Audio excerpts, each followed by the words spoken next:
नमस्कार। तर ह्या व्हिडिओमध्ये आपण इंट्राडे ट्रेडिंग मधून जो प्रॉफिट होतो त्याच्यावर टॅक्स लायबिलिटी कशी कॅल्क्युलेट केली जाते हे, त्याचबरोबर शॉर्ट टर्म आणि लॉंग टर्म प्रॉफिट आणि लॉस हार्वेस्टिंग करून टॅक्स लायबिलिटी कमी कशी करता येते हे थोडक्यात समजून घेणार आहोत।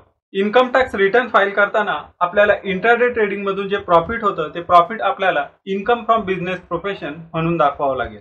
इंट्राडे ट्रेडिंग मध्ये आपल्याला जर प्रॉफिट झाला तर तो प्रॉफिट स्पेक्युलेटिव्ह गेन म्हणून कन्सिडर करावा लागेल। तर समजा जर लॉस झाला तर तो लॉस स्पेक्युलेटिव्ह लॉस म्हणून कन्सिडर करावा लागेल। जसा लॉंग टर्म आणि शॉर्ट टर्म कॅपिटल गेन साठी वेगळा टॅक्स रेट आहे तसा स्पेक्युलेटिव्ह गेन साठी कुठलाही वेगळा टॅक्स रेट नाही। तुम्हाला इन्कम टॅक्स कॅल्क्युलेट करताना तुमची जी नॉर्मल इन्कम आहे तिच्यामध्ये स्पेक्युलेटिव्ह गेन इन्क्लूड करायचा आहे आणि तुमचा जो टॅक्स स्लॅब आहे त्याप्रमाणे टॅक्स कॅल्क्युलेट करायचा आहे। समजा तुमची सॅलरी इन्कम 10 लाख रुपये आहे आणि तुम्हाला इंट्राडे ट्रेडिंग मधून 1 लाख रुपये प्रॉफिट झालेला आहे, तर तुमची ग्रॉस टोटल इन्कम 11 लाख रुपये होईल आणि या 11 लाख रुपये इन्कम मधून सगळे डिडक्शन्स आणि एक्झम्पशन्स मायनस केल्यानंतर जी टॅक्सेबल इन्कम राहील तिच्यावर तुमचा जो टॅक्स स्लॅब असेल त्याप्रमाणे तुम्हाला टॅक्स कॅल्क्युलेट करावा लागेल। इथे एक गोष्ट लक्षात असू द्या, तुम्हाला इंट्राडे ट्रेडिंग मधून झालेला प्रॉफिट स्पेक्युलेटिव्ह गेन तुम्हाला इन्कम टॅक्स कॅल्क्युलेट करताना अदर इन्कम मध्ये कन्सिडर करायचा आहे। परंतु समजा जर तुम्हाला इंट्राडे ट्रेडिंग मध्ये लॉस झाला, तुमचा स्पेक्युलेटिव्ह लॉस असेल, तर तो लॉस तुम्हाला अदर इन्कमच्या समोर सेटअप करता येत नाही किंवा इतर कुठल्याही इन्कमच्या समोर सेटअप करता येत नाही। तो लॉस तुम्हाला फक्त स्पेक्युलेटिव्ह गेनच्या समोरच सेटअप करता येईल। तो लॉस तुम्ही पुढच्या 4 वर्षांपर्यंत कॅरी फॉरवर्ड करू शकता आणि पुढच्या 4 वर्षांमध्ये कुठल्याही वर्षामध्ये जर समजा तुम्हाला स्पेक्युलेटिव्ह गेन झाला असेल तर त्याच्या समोर सेटअप करू शकता। तर स्पेक्युलेटिव्ह लॉस तुम्हाला फक्त स्पेक्युलेटिव्ह इन्कमच्या समोरच सेटअप करता येतो, इतर कुठल्याही इन्कम समोर तो तुम्हाला सेटअप करता येत नाही। या उलट फ्युचर्स आणि ऑप्शन्स मध्ये जो नॉन स्पेक्युलेटिव्ह लॉस होतो तो लॉस सॅलरी सोडून जी इतर इन्कम आहे जसे की bank interest, rent, capital gain याच्या समोर सेटअप करता येतो। त्याचबरोबर नॉन स्पेक्युलेटिव्ह लॉस आपण पुढच्या 8 वर्षांपर्यंत कॅरी फॉरवर्ड करू शकतो आणि पुढच्या 8 वर्षांमध्ये स्पेक्युलेटिव्ह आणि नॉन स्पेक्युलेटिव्ह दोन्ही इन्कम समोर सेटअप करू शकतो। जर समजा तुम्ही सॅलरीड एम्प्लॉय असाल आणि तुम्हाला इंट्राडे ट्रेडिंग मधून स्पेक्युलेटिव्ह गेन झाला असेल तर तुम्हाला ITR 3 फॉर्म फाईल करावा लागेल। तुम्हाला इंट्राडे ट्रेडिंग मधून जो प्रॉफिट होतो, जे तुमचं स्पेक्युलेटिव्ह गेन आहे, ते इन्कम टॅक्स रिटर्न मध्ये डिक्लेअर करण्यासाठी तुमच्याकडे 2 ऑप्शन आहेत।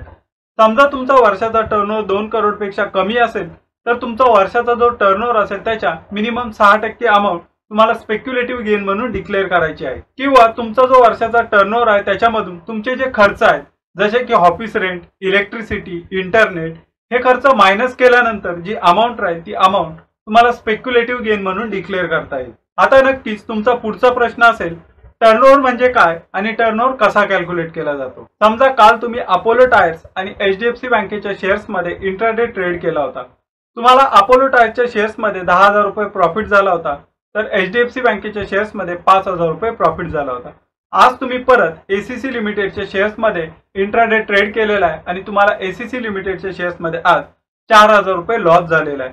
म्हणजे तुम्हाला काल दोन्ही ट्रेड मध्ये 15,000 रुपये प्रॉफिट झाला होता, तर आज एका ट्रेड मध्ये तुम्हाला 4,000 रुपये लॉस झालेला आहे। म्हणजे 15,000 प्लस 4,000 दोन्ही मिळून तुमचा जो टर्नओव्हर असेल तो टर्नओव्हर असेल 19,000 रुपये। तुम्ही इंट्राडे मध्ये जे ट्रेड करता त्या प्रत्येक ट्रेडची जी प्रॉफिटची अमाऊंट आहे किंवा लॉसची अमाऊंट आहे त्या सगळ्या अमाऊंटची जी ॲग्रीगेट टोटल आहे ती म्हणजेच तुमचा टर्नओव्हर। इथे एक गोष्ट फक्त लक्षात असू द्या, तुम्हाला टर्नओव्हर कॅल्क्युलेट करताना तुमची जी लॉसची अमाऊंट आहे ती प्रॉफिटच्या अमाऊंट मधून कमी करायची नाही, तर लॉसची अमाऊंटही प्रॉफिटच्या अमाऊंट मध्ये ऍड करायची आहे। पोर्टफोलिओ मध्ये जो लॉस आहे त्याचा तुम्ही काही फायदा करून घेऊ शकता का? आता तुम्ही म्हणाल पोर्टफोलिओ मध्ये लॉस आहे म्हणजे ते तर आपलं नुकसान आहे, मग त्याच्यापासून फायदा काय करून घेणार? तर तुम्ही टॅक्स लॉस हार्वेस्टिंग करून तुमची टॅक्स लायबिलिटी कमी करण्यासाठी तुमच्या पोर्टफोलिओ मध्ये जो लॉस आहे त्याचा फायदा करून घेऊ शकता। तुमची शेअर्स मधील जी इन्व्हेस्टमेंट आहे ती विकल्यानंतर त्याच्यातून तुम्हाला जो प्रॉफिट होतो, मग तो शॉर्ट टर्म असेल किंवा लॉंग टर्म असेल, त्याच्यावर तुम्हाला टॅक्स पे करावा लागतो। समजा तुम्ही तुमच्याकडे असलेले शेअर्स 1 वर्षाच्या आतमध्येच विकले आणि त्यातून तुम्हाला फायदा झाला तर तो शॉर्ट टर्म कॅपिटल गेन म्हणून कन्सिडर केला जातो।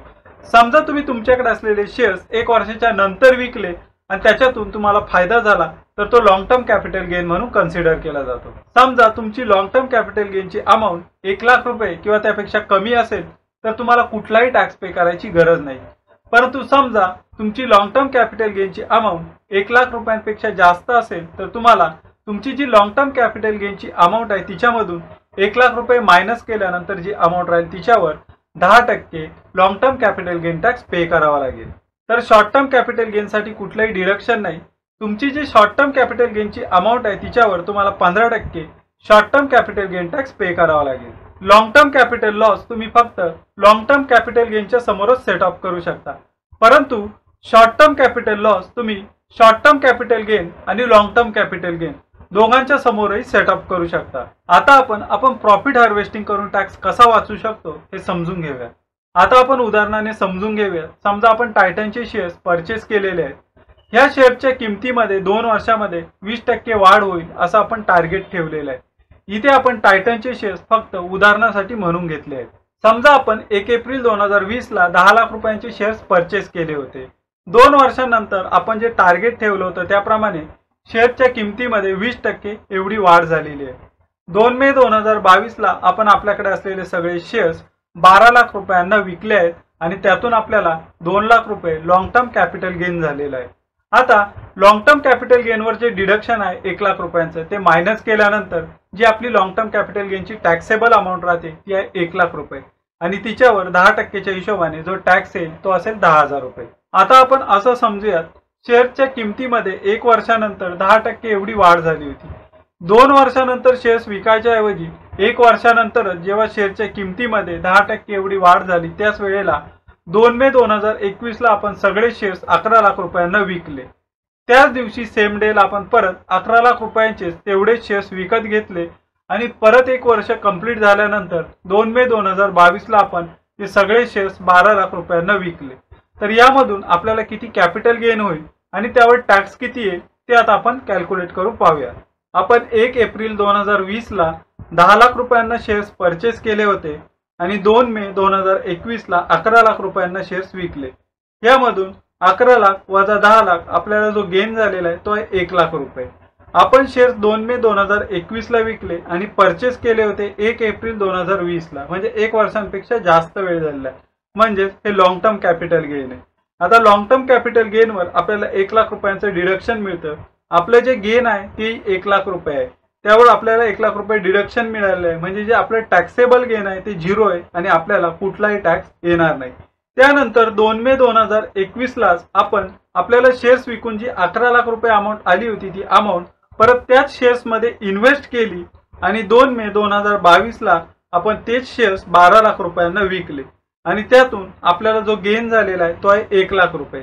आपण शेअर्स परचेस केले होते 2 मे 2021 ला आणि परत विकले 2 मे 2022 ला, म्हणजे 1 वर्षांपेक्षा जास्त वेळ झालेला आहे, म्हणजेच हे लॉंग टर्म कॅपिटल गेन आहे। आणि लॉंग टर्म कॅपिटल गेनवर अगोदर सांगितल्याप्रमाणे 1,00,000 रुपये डिडक्शन मिळतं, म्हणजेच आपलं टॅक्सेबल गेन 0 आहे आणि आपल्याला जो टॅक्स आहे तो आहे 0 आहे। पहिल्या केसमध्ये आपण 1 एप्रिल 2020 ला 10,00,000 रुपयांचे शेअर्स परचेस केले होते। 2 वर्षानंतर 2 मे 2022 ला आपण तेच शेअर्स 12,00,000 रुपयांना विकले आणि त्यातून आपल्याला 2,00,000 रुपये लॉंग टर्म कॅपिटल गेन झाला। 1,00,000 रुपयाचं डिडक्शन मायनस केल्यानंतर जो taxable long term capital gain आहे 1,00,000 रुपये, त्यावर 10%च्या हिशोबाने जो आपल्याला टॅक्स पे करावा लागला तो होता 10,000 रुपये। दुसऱ्या केसमध्ये समजा आपण तेच शेअर्स 2 मे 2022 ला विकायच्या ऐवजी समजा 2 मे 2021 ला विकले आणि परत त्याच डेटला त्याच अमाऊंटचे शेअर्स विकत घेतले आणि 2 मे 2022 ला विकले, तर दोन्ही वर्षांचा मिळून आपल्याला जो कॅपिटल गेन झालेला आहे तो 2,00,000 रुपयाचा आहे, परंतु आपली जी टॅक्स लायबिलिटी आहे जो आपल्याला टॅक्स पे करावा लागलेला आहे तो 0 आहे। इथे दोन्ही केसमध्ये आपला 2 वर्षांमध्ये जो लॉंग टर्म कॅपिटल गेन आहे तो 2,00,000 रुपयाचा आहे, परंतु एका केसमध्ये आपण आपला जो लॉंग टर्म कॅपिटल गेन आहे तो 2 वर्षांमध्ये स्प्लिट केलेला आहे, त्यामुळे आपल्याला कुठली टॅक्स लायबिलिटी आलेली नाही। आता आपण लॉस हार्वेस्टिंग म्हणजे काय हे उदाहरणाने समजून घेऊयात। समजा 2 मित्रांनी एबीसी लिमिटेड आणि XYZ लिमिटेड या 2 कंपन्यांचे प्रत्येकी 1,00,000 रुपयांचे शेअर्स परचेस केलेले आहे, म्हणजेच पहिल्या मित्राने एबीसी लिमिटेडचे 1,00,000 रुपयांचे आणि XYZ लिमिटेडचे 1,00,000 रुपयांचे, तर दुसऱ्या मित्राने एबीसी लिमिटेडचे 1,00,000 रुपयांचे आणि XYZ लिमिटेडचे 1,00,000 रुपयांचे शेअर्स परचेस केलेले आहेत। आता एबीसी लिमिटेडच्या शेअरची किंमत एका वर्षामध्ये 1,40,000 रुपयांपर्यंत वाढलेली आहे, तर XYZ लिमिटेडच्या शेअरची किंमत एका वर्षामध्ये 70,000 रुपयांपर्यंत खाली आलेली आहे। दोघांनी एबीसी लिमिटेडचे शेअर्स 1,40,000 रुपयांना विकले। पहिल्या मित्राचं म्हणणं असं होतं, XYZ लिमिटेडच्या शेअरची किंमत जरी 70,000 रुपयांपर्यंत खाली आलेली असली तरी या शेअरच्या किमतीमध्ये पुढच्या वर्षामध्ये नक्कीच चांगली वाढ होईल आणि मी पुढच्या वर्षी प्रॉफिट बुक करूनच हे शेअर्स विकेल. या वर्षी मी लॉस बुक करून हे शेअर्स विकणार नाही. दुसऱ्या मित्राचंही म्हणणं आहे, XYZ लिमिटेडच्या शेअरच्या प्राइसमध्ये पुढच्या वर्षी वाढ होईल, परंतु मी ह्या वर्षी लॉस बुक करेल आणि त्याच डेटला तेवढ्याच अमाऊंटचे आणि तेवढेच क्वांटिटी असलेले शेअर्स परत परचेस करेल आणि पुढच्या वर्षी ज्या वेळेला प्राइसमध्ये वाढ होईल त्यावेळेला विकेल. आणि त्याने त्याच्याकडे असलेले शेअर्स 70,000 रुपयांना 30,000 रुपये लॉस बुक करून विकले आणि परत सेम डेला त्याने 70,000 रुपयांचे तेवढ्याच क्वांटिटीचे शेअर्स परचेस केले. दोघांकडेही XYZ लिमिटेडच्या शेअरची जी क्वांटिटी आहे ती क्वांटिटी सारखीच आहे आणि पुढच्या वर्षी दोघांकडे असलेल्या शेअरची व्हॅल्यू 1,20,000 रुपये झाली. आता दोन्ही मित्रांना 2 वर्षामध्ये किती टॅक्स पे करावा लागला हे आपण चेक करूयात. आता आपण पहिल्या मित्राला 2 वर्षामध्ये किती टॅक्स पे करावा लागला हे चेक करूयात. पहिल्या वर्षामध्ये ABC लिमिटेडचे 1,00,000 रुपयांचे शेअर्स विकत घेतलेले आहेत, तर XYZ लिमिटेडचेही 1,00,000 रुपयांचे शेअर्स विकत घेतलेले आहेत. ABC लिमिटेडचे शेअर्स पहिल्याच वर्षामध्ये 1,40,000 रुपयांना विकलेले आहेत, ज्यामध्ये 40,000 रुपये शॉर्ट टर्म कॅपिटल गेन झालेला आहे. दुसऱ्या वर्षी ज्या वेळेला XYZ लिमिटेडच्या शेअरची व्हॅल्यू 1,20,000 रुपये झाली त्यावेळेला दुसऱ्या मित्राने त्याच्याकडे असलेले XYZ लिमिटेडचे सगळे शेअर्स 1,20,000 रुपयांना विकले. त्यामधून त्याला 20,000 रुपये फायदा झाला. त्याने शेअर्स परचेस केल्यापासून 1 वर्षानंतर तो विकत आहे, त्यामुळे त्याला जो फायदा झालेला आहे तो लॉंग टर्म कॅपिटल गेन म्हणून कन्सिडर करण्यात येईल. आणि लॉंग टर्म कॅपिटल गेनवर 1,00,000 रुपये डिडक्शन असल्यामुळे आणि आपलं जे लॉंग टर्म कॅपिटल गेन आहे ते फक्त 20,000 रुपये असल्यामुळे त्याला कुठलाही टॅक्स पे करावा लागणार नाही. 2 वर्षामध्ये त्याला जो फायदा झालेला आहे, पहिल्या वर्षी त्याला शॉर्ट टर्म कॅपिटल गेन 40,000 रुपये झालेला आहे, तर दुसऱ्या वर्षी लॉंग टर्म कॅपिटल गेन 20,000 रुपये झालेलं आहे. पहिल्या वर्षी त्याची जी टॅक्स लायबिलिटी आहे ती शॉर्ट टर्म कॅपिटल गेनवर 15% हिशोबाने 6,000 रुपये एवढी आहे, तर दुसऱ्या वर्षी लॉंग टर्म कॅपिटल गेनवर 1,00,000 रुपयांपर्यंत डिडक्शन असल्यामुळे आणि त्याचं लॉंग टर्म कॅपिटल गेन 20,000 रुपये असल्यामुळे त्याला कुठलाही टॅक्स पे करावा लागला नाही. म्हणजे 2 वर्षामध्ये त्याचा जो एकूण फायदा झालेला आहे तो 60,000 रुपये आहे, तर एकूण जी टॅक्स लायबिलिटी आहे ती 6,000 रुपये आहे. दुसऱ्या मित्राने पहिल्या वर्षी ABC लिमिटेडचे 1,00,000 रुपयांचे शेअर्स परचेस केले होते, तर XYZ लिमिटेडचेही 1,00,000 रुपयांचे शेअर्स परचेस केले होते. त्यानेही पहिल्याच वर्षी ज्या वेळेला ABC लिमिटेडच्या शेअरची व्हॅल्यू 1,40,000 रुपये झाली त्यावेळेला ABC लिमिटेडचे सगळे शेअर्स विकून टाकले. त्याचबरोबर त्याने त्याच्याकडे असलेले XYZ लिमिटेडचे सगळे शेअर्स 70,000 रुपयांना विकले. त्याला ABC लिमिटेड मध्ये जो फायदा झाला तो 40,000 रुपये आहे, तर XYZ लिमिटेड मध्ये त्याचं जे नुकसान झालं ते 30,000 रुपये आहे. आता दोन्ही शेअर्स एका वर्षाच्या आतमध्येच विकलेले असल्यामुळे त्याला जो फायदा झाला किंवा त्याचं जे नुकसान झालं ते शॉर्ट टर्म आहे. ABC लिमिटेड मध्ये त्याला जो फायदा झाला तो शॉर्ट टर्म गेन आहे, तर XYZ लिमिटेड मध्ये त्याचं जे नुकसान झालं तो शॉर्ट टर्म लॉस आहे. म्हणजेच पहिल्या वर्षीचं त्याचं जे नेट शॉर्ट टर्म गेन आहे ते 10,000 रुपये आहे आणि 15%च्या हिशोबाने त्याच्यावर जो टॅक्स आहे तो 1,500 रुपये असेल. पहिल्या वर्षी XYZ लिमिटेडचे जे शेअर्स त्याने 70,000 रुपयांना विकले होते तेच शेअर्स परत त्याच रेटने 70,000 रुपयांना त्याने विकत घेतले होते आणि पुढच्या वर्षी परत 1,20,000 रुपयांना विकले आहे. ते विकत असताना परचेस डेट पासून बरोबर 1 वर्षानंतर त्याने विकले, त्यामुळे त्याला जो गेन होईल तो लॉंग टर्म कॅपिटल गेन मध्ये कन्सिडर केला जाईल आणि लॉंग टर्म कॅपिटल गेनवर 1,00,000 रुपयांचं डिडक्शन असल्यामुळे त्याला कुठलाही टॅक्स पे करावा लागणार नाही.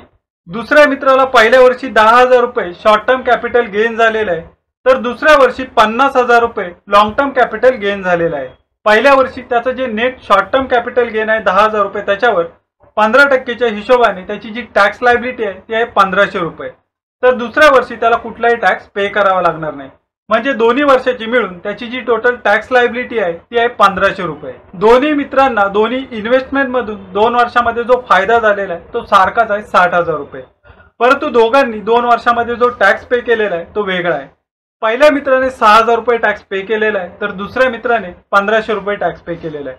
दुसऱ्या मित्राने लॉस हार्वेस्टिंग केल्यामुळे पहिल्या मित्राच्या तुलनेत त्याची जी टॅक्स लायबिलिटी आहे ती कमी झालेली आहे. पुन्हा भेटूया अशाच एका नवीन माहितीपर व्हिडिओसह. तोपर्यंत धन्यवाद.